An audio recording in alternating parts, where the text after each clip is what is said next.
Well, hey guys, welcome back to another installment of Three Generation Gaming. And today we're going to be going over to the moon of Yela.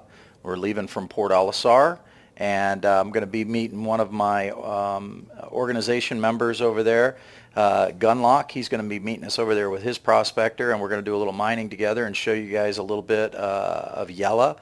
I just launched from Port Olisar. I strafed straight up from the deck, and as you can see, I'm facing the gas giant, and the easiest way to find Yela is just spin yourself around, look off the other end of Alisar, Port Alisar, and you'll see that bright white dot right out there.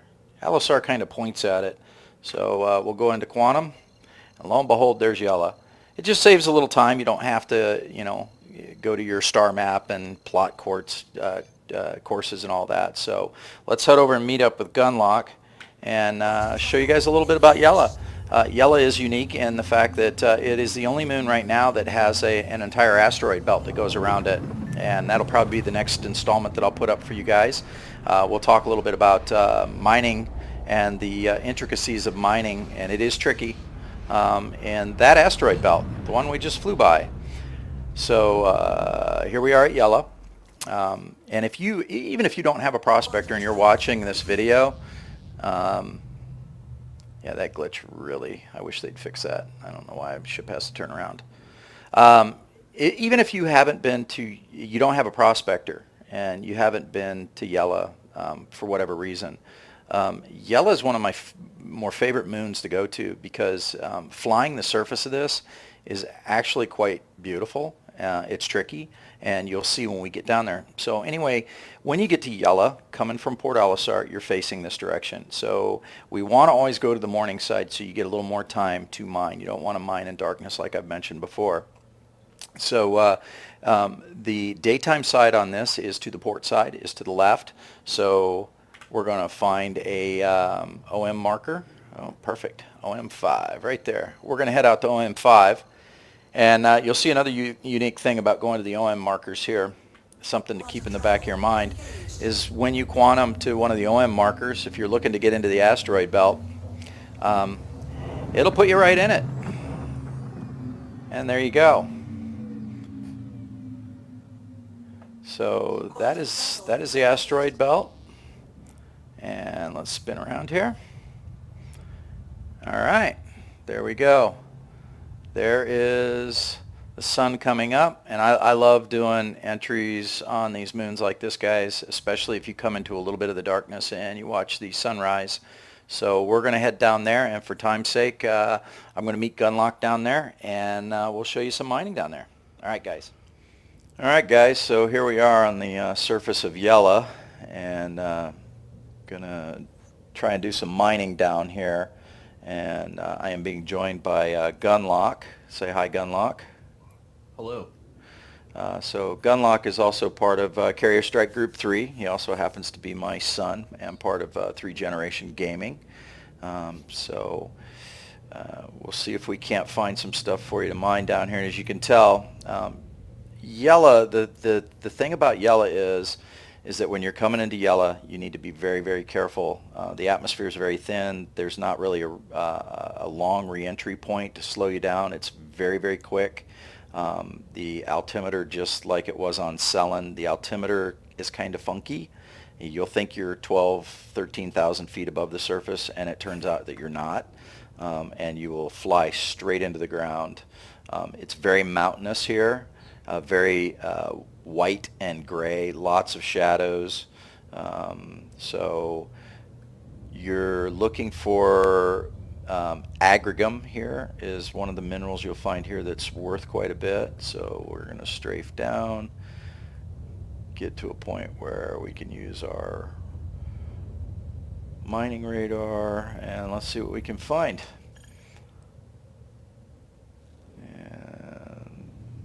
That had nothing. So what I'm going to do is I'm going to climb up over these mountains, and we're going to try and move out into this flat area over here. Sometimes you have a little better luck in the flat areas.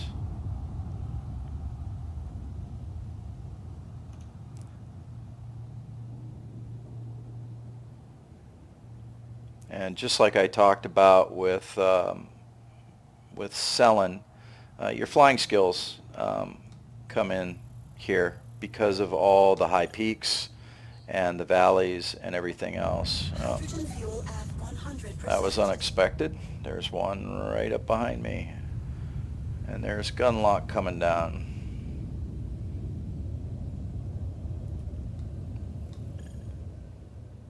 And when you are mining with other people, you'll see on the screen, you'll see that you'll see his radar go across the ground. It will also highlight for you as well. Now, just like on selling here, the glitch where the rock blinks still applies. The difference is, for some reason, the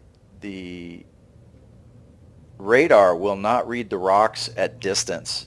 So you saw the blink, and this one's going to read. Makes me out to look like a liar. So this one has aluminum barrel and not very much of it. So again, I'm going to move out into this flat area.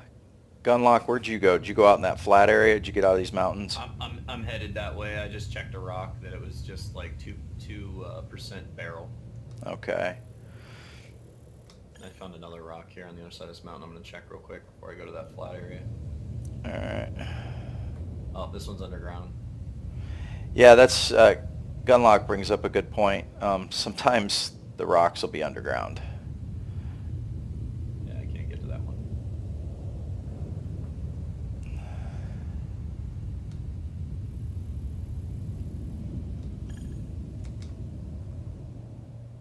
So it looks like 3 of them just popped up right here. The good thing about being on the snow is that you can see the difference in the target rocks, just like on Daymar. So we got 2 of them down in this hole here. So let's move in and check these.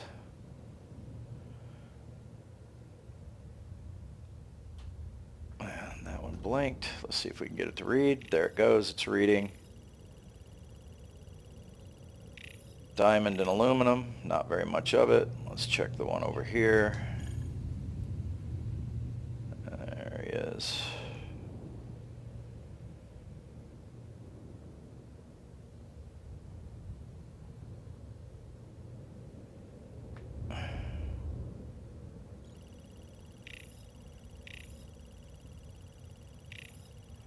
All right, so this one has what we're looking for. It has the agricium. I've also heard it called agricium. Agricium. Well, that sounds a lot better to me. Agricium sounds much better. Okay, so this one has agricium, and it's 0.13, and just like everything else, it says to 100%, but I guarantee you the most it's got in it out of its total weight is 0.13, and to prove that, we'll turn on our laser. It'll do a reading.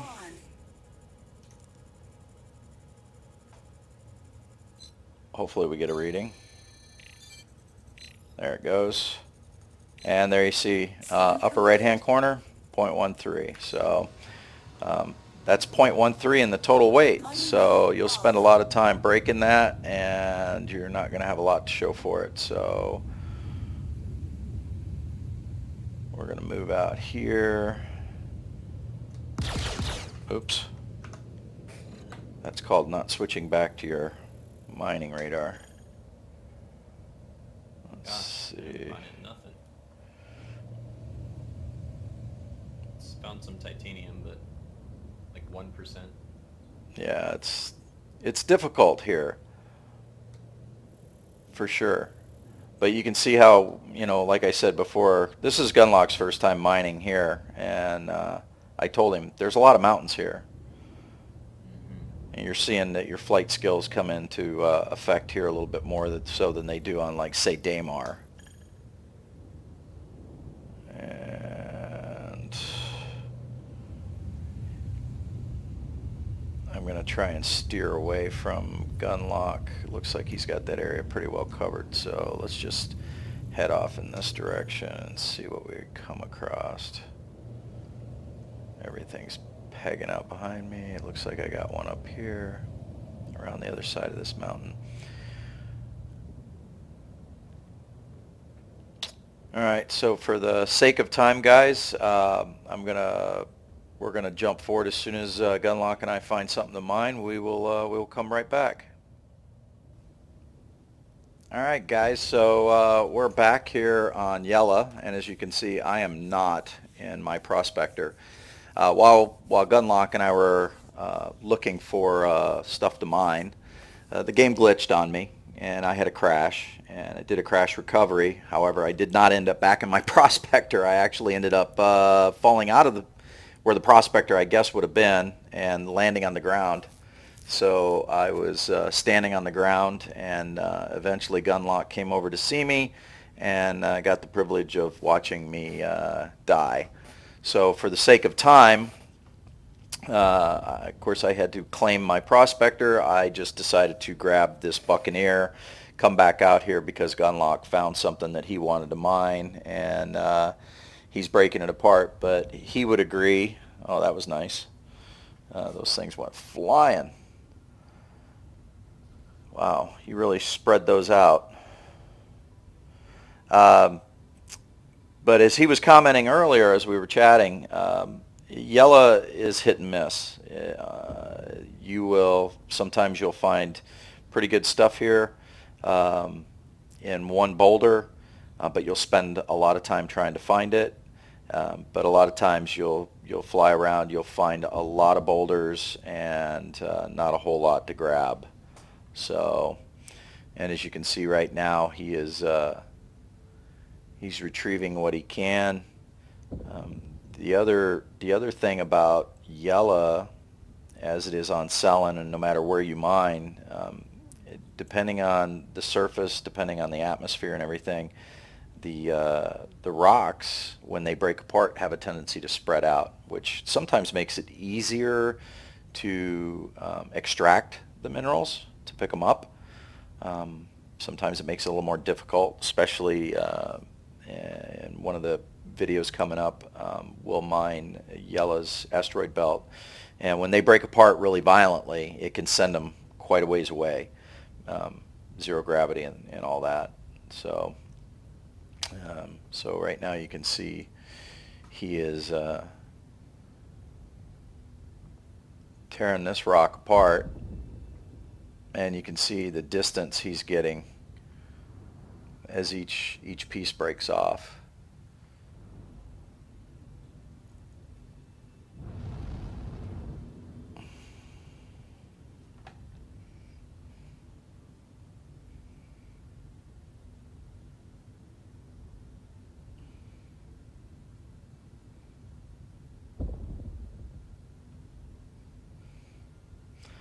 And like I've talked about in a previous video, Gunlock has developed the nose down attitude to see what he's looking at. It makes it easier to look around sometimes, to find everything. Sometimes on level ground it's not as easy when you're level with everything, because it puts some of the rocks will just be in your way, and you either have to extract them, or if they're empty, you can laze them out of the way, you can destroy them.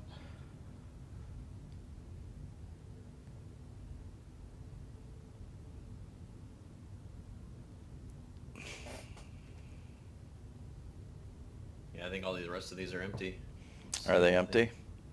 Mm-hmm. I had one to 27% laranite. The rest are empty. So you've extracted what you needed to extract. Yeah. All right. Well, guys, that's going to do it for this video and this really short tour of Yela. I want to thank Gunlock for coming over here and helping me out. We're probably going to keep mining. Probably going to go do some stuff in the asteroid belt here soon. Remember, in the link below, like and subscribe if you like the content that you're getting. Also, check out Carrier Strike Group 3. There's a link down there if you want to apply and become a member. Gunlock will tell you that we are a very well organized organization. The membership is somewhere, Gunlock, where are we at? We're somewhere, what, between 70 and 80 members right now? Yep, roughly. And I think at last count, 267 flyable ships. That sounds correct. Yeah, so we have everything from the largest ships down to the smallest ships and not enough pilots. So, consider that if you're thinking about joining an organization, there are organizations out there that have a bunch of YouTubers that are out there and they're promoting for those, and that's awesome, and I have nothing against that. But remember, if you get lost in the shuffle of an organization of 9,000 people, I don't know how much upward mobility there is with that. I know with our organization, being that it's small and very diversified and very well organized into different divisions, if you want to be a fighter pilot, you can be a fighter pilot. If you want to be an explorer, you can be an explorer. If you want to mine, you can mine. If you want to manufacture, you can manufacture, and so on down the list. And Gunlock will tell you that the upper echelon of our organization are very active, and they keep track of the direction that they want the organization to go in. So check us out. Anyway, thanks for joining us on this video. I'll be getting another video up soon. We'll probably, the next one will probably be mining of Yela's asteroid belt. So anything you want to add, Gunlock? No, not really. If you want, you can go if you Google search Carrier Strike Group 3, we do have a website, and you can go on there if you want to find out more information. Yep, and the link's down below. So, all right, guys, that'll do it for this trip around Yela, and have fun, and we'll see you next time.